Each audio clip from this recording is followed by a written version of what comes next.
Oh my goodness, Julia. All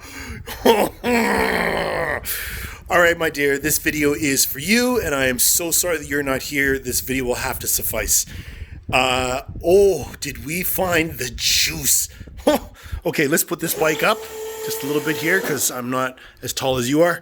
We're going to go around the other side, and you can see that I have cheated. I didn't actually have to remove the coolant from the radiator or remove the radiator. Instead, I just disconnected a couple hoses, leaned it forward. I put a pant leg on your carbon fiber front fender here because I know this promotes how easy it is to do wheelies on your bike, and I didn't want to deter from that. So this is protecting it from being scratched. Okay, to the business. I was able to slide the cover off and take it out the front, and here it is right here.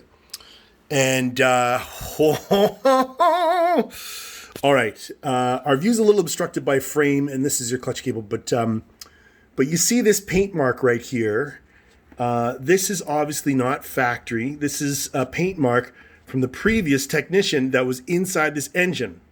There's also another paint mark, which is over here, and this one's got me a little concerned. I'm not exactly sure what I'm seeing here, why, but here, in contrast, you'll see this one paint mark is straight, and there's a little dot just to the other side of it. You see that there?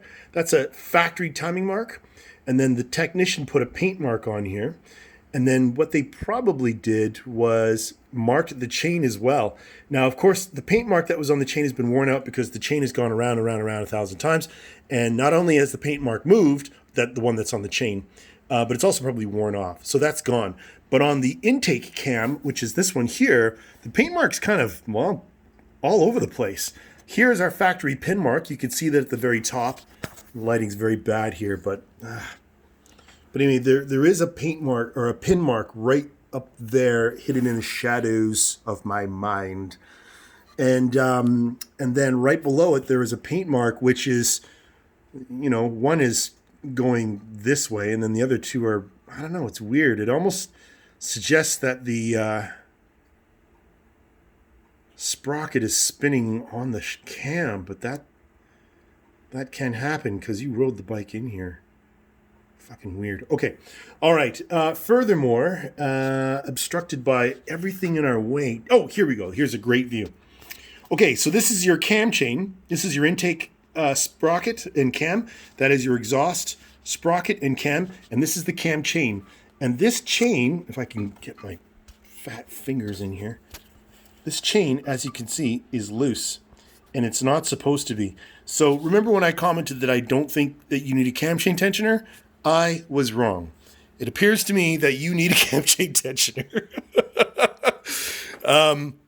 Take up this slack. This is potentially the noise that's coming from your bike. Potentially. Nothing else appears to be bad or wrong. Looking deep inside the motor, although I can't see very well, or the camera doesn't see very well. Everything else appears to look okay. So I'm going to advise you to get a cam chain tensioner. I'm really sorry about my misdiagnosis, but I'm also very happy that definitively we have found what looks like two things. One, the noise is in fact this chain slapping and making noise. Two, the cam chain tensioner is probably at fault. Although I'm not 100% convinced of that. But nonetheless, yes, I'm going to go that way. And then three, your buddy who sold you this bike, the mechanic from Carter, I can't help thinking that if he didn't declare to you that somebody else had been in this engine, there's two things. One, he lied to you. Or two, he just didn't know. All right, my friend, that's it.